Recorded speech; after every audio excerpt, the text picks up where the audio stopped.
qui est dans mon sens. Très bien. Et vraiment boycotté cette initiative. Tout le monde est opposant à nous qui était parmi Bateau Baboy. Kasinanga Bomosusu, tu es comme on a Jean-Marc Kabunda, sali va sortie médiatique pour Silika à Tombo qui a lobby été Félix Tshisekedi dans le gouvernement. Il y a Pimeli, il y a un dialogue, il y a Tabombeki. Nalikaki awa nalobaki ete gouvernement na biso baza vraiment un gouvernement responsable. Mokonzi ya mboka oyo tozwi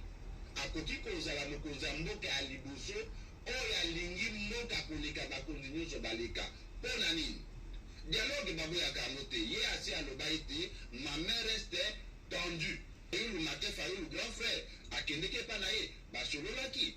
mokonzi ya mboka alobi ete bakongole mpo basolola baza te ils ne sont pas obligés ya kozwa mopaya akota na katikati mpo bango basolola Jean-Marc Kabund mpo asolola na Félix Tshisekedi il faut Tabombeki azala nani te lisusu fayulu mpo asolola na mokonzi ya mboka il faut Tabombeki azala et donc mokonzi ya mboka amoni ete derrière dialogue à Tabombeki, il y a quelque chose qui se cache. Qu'est-ce qui se cache derrière dialogue à Tabombeki? Ancien président Joseph Kabila, ayebaki kosala ba consultation na union na Goma, na Bukavu, et Suka wapi. Aye kopesa rapport ya ba dialogue na ye, et pas moninga na ye, allié na ye Tabombeki, oyo azalaki na ba intérêt, ya ba mine, na ya ba pétrole na Congo. Banda mokonzi ya mboka ya sika ye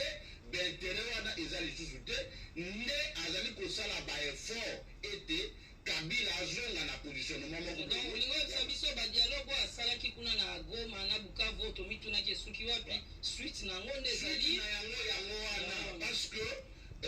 Tabombeki nana ayebisi asalisa dialogue omoni ntango Kabila awuti Goma moto ya liboso akende kokutana na ye bazoseka biso toza na matanga bango bazoseka apesaki rapport maintenant mpona koatire gouvernement na distraction na dialogue ya solosolo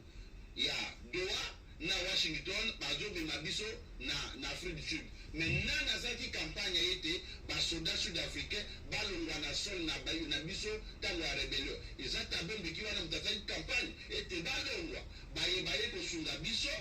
il a fait la campagne ete balongwa oyo alingi kimia na mboka te biso tokende na dialogue na ye mpo na nini je félicite ici les grands frères Martin Fayoul les seuls opposants peut-être véritables oyo alingi mboka oyo aboyi kotangisa mboka te aboyi kote